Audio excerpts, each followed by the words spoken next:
Thank you so much for that wonderful question. No, actually, no, actually, when I was offered the role, I was really happy and scared at the same time. Kasi I feel like as an actor, one of the parang hardest roles to play are real life characters. Kasi you have to play the character as parang kailangan as authentic as possible, right? So hopefully, I was able to play it well. I was able to, alam mo yun, honor Sir Ninoy Aquino. And ayun, I feel honored and scared at the same time. Kasi di ko pa nakikita yung ano, so ba, good luck na lang. So yun, thank you. Now, we are in, kasi ito yung pelikulang napaka-technical, napakaraming visual effects.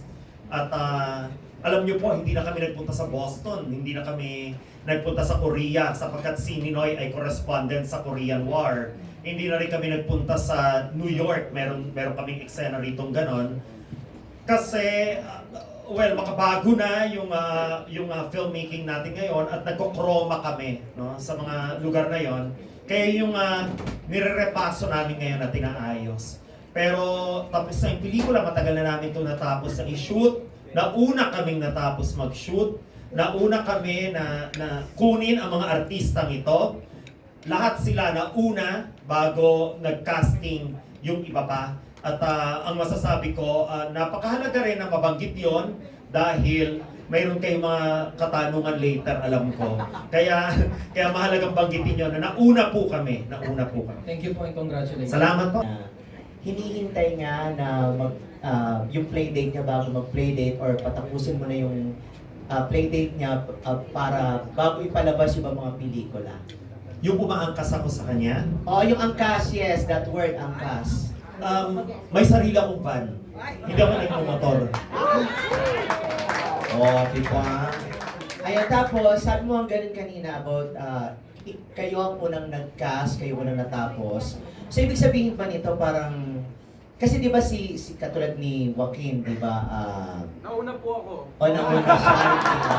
Mga ganon, sa tatay niya. So, anong naging reaction mo nung lumabas na yung tatay niya, si former Manila Mayor Isko Moreno, kinuha dun sa kabila? Hindi na nakakagulat kasi he wants to court controversy. So, talagang gagawin niya yun. Kasi, Alam niya nandito ako. Parang galit ka. At ang maganda, itong mga tao nagtatrabaho. So, bigyan natin ng mga trabaho. I don't know with Isko if he needs something like this, but I guess JD needs this. Kakapanalo lang niya ng mga international awards as Best Actor. At kailangan magkaroon siya ng napakaraming mga proyekto na katulad nito na nagpapakita ng kanyang galing at talino bilang aktor. Kaya masaya ako na nandito siya. Last question, nagkausap na ba kayo ni Isko regarding dun sa kay... Malaki ang utang na loob ko kay Isko. Siyang nagbigay ng Outstanding Manilan sa akin. Outstanding Manilan ako. At hindi matatapos sa politika ang gratefulness. At utang na loob ko pa rin sa kanya yung lahat ng mga papuri na binigay niya sa akin. Kaya nga siguro kinuha ko si JD dahil din malaki ang utang na loob ko kay Isko. At ako'y tubong Maynila at sinuportahan namin si Isko na bilang mayor ng Maynila. Last... Okay. Oo. Parang ano ka na, parang chill ka na ngayon, di ba? Ray, kasi dumating ako doon sa punto na nakarating na ako dito sa showbiz. Hindi po ako parte niya eh. Ako po ay galing sa teatro. Pero kumbaga parang I have arrived. Nandito na po ako at sa palagay ko, sa suporta po ninyong lahat na napakaligaya ko po dahil grabe pong suporta ninyong lahat. At yung ka-tips ay bagamat talagang binabash ang napakaraming tao na nilangaw daw at hindi kumita, eto nga po, may panibago po kaming pelikula, kaya isa po itong patunay at pinapasinungalingan yung mga inilalabas ng mga bashers na binuo nila. At kami po ay nandito lamang para maghain ng aming pelikula na napakagandang pelikula. So, yun po. Thank you, Direct Vince, and congratulations. Salamat, Ray. Natsumaka. In 2009, when I wrote the original script for the stage play, my main resource person is PCCA, President Corazon Cojuangco Aquino. She was already suffering from cancer of the colon. Pero nasa St. Luke's ako at ini-interview ko siya at lahat ito ay nanggaling sa kanya, galing sa pamilya. Second, we also have historians and academicians. Yun pong talagang pinag-aralan at nagsaliksik sa kwento. Hindi po yung gawa-gawa lang po ng isang pamilya para sa kanilang sariling pag-angat ng imahe. Ito po ay pinag-aralan ng eskolastiko at akademiko. We have Xiao Chua, okay? We have Ambet Ocampo, who helped sa pagbuo po ng istorya. We have yung pong mismong whistleblower o naka-witness po ng pagpatay kay Ninoy Aquino sa eroplano, si Rebecca Quijano. She was also part of the shoot. So, si Senator Bam, also Aquino, nagbigay din po siya ng mga input tungkol po sa pamilya. At yung magkakapatid po, yung sisters po, na talagang nagbigay din po ng input para po dito sa sa pelikula. At si Rapa Lopa, pamangkin ni Cory Aquino also gave her his input regarding the life story of Ninoy. Okay, Direk. Thank you so First reaction ko po, actually, it was really, well, weird. Para sa akin. Kasi, I mean, you know, I've always been a musician that acts rather than an actor who sings. Yes. But I've always had a huge love for film, and I guess after such a long time of not doing anything that, like acting, aside from Blue Room, of course, for Cinemalaya. You were very good. Thank you. And then they offered me the role, and then I felt parang, tama ba to? Kasi I mean, you know, we all have our self-doubts, right, as an actor, and then Hindi ka maniniwala. Oo, so parang, talaga ba direct? Ano ba? And then, I asked why. Actually, that was the first question, right? I asked like why, and then direct Vince just felt like it was just the right choice daw. And ayun, basta weird nung umpisa. And kaya nga, like now, hopefully, sana na-justified yung role. Kasi medyo malaking role siya. And I know there's like the whole like political aspect to it, but then at the end of the day, you know, we're all actors playing a role, and that's really it. So, ayun. It's a role of a lifetime, you would say. Yes, of course, yeah. Of course. Sa age mo kasi hindi ka. Oo.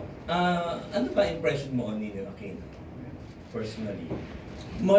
Of course, my initial impression of Sir Ninoy was the 500 peso bill guy. I mean, that's a lot of people know him for that, right? Not a lot of people know him for his cause and what he stood for, and what he did and what happened to him.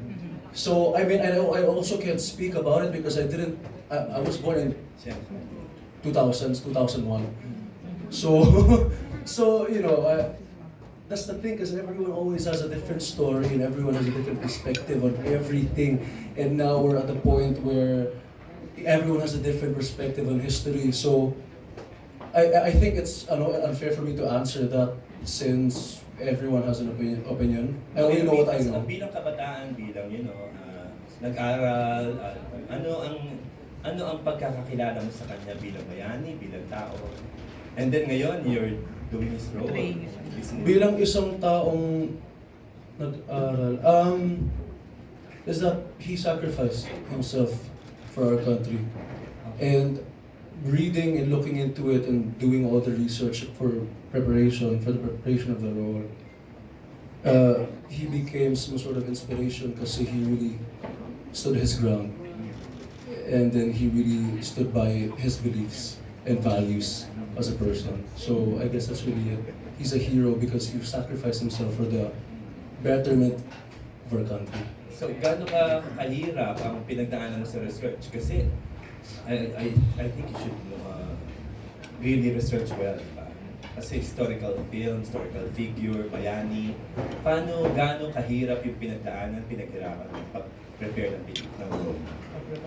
Preparation mo. Yes po, naubusan po ako ng data sa kakapanood ng mga documentary. Isa na po yun. No? And also like having the guidance of the production and the Vince and all the historians that we've worked with, that really helped a lot. And yun basically, just really doing your own personal research and having the support of the team. I guess that really helped a lot for the preparation. Inputs din ni Direct Beans. Yeah, sa lahat ng production, you know. And yeah, so yun, hopefully na-justify ko talaga. So, hindi ka nag-audition, you were handpicked? I think Direct Vince had different choices, and I think I was the one that he ended up choosing. Thank you, Direct. And yun siya. Last questions for you. Ano natutunan mo finally na ginawa mo na siya? Nag-shooting na kayo. Anong realizations or paano mo mas nakilala ang ating bayani? Sobrang lalim at hirap ng pinagdaanan niya. Because he could have easily made the decision to stay in Boston and stay with his family and live there. But he chose to go back home to the country with having the idea that he might be killed, which he was. He chose his country over his family. Ang bigat nun. And I guess as an actor who embodied his role, tangina, ang bigat. So, yun talaga siya. As in. Napamura na si Ma'am Shi, ang bigat nun. So, grabe yung pinagdaanan ni Sir Ninoy Aquino. Congratulations, sobrang powerful ng role mo. Sa dalawang Sarah, okay, meron tayong Sarah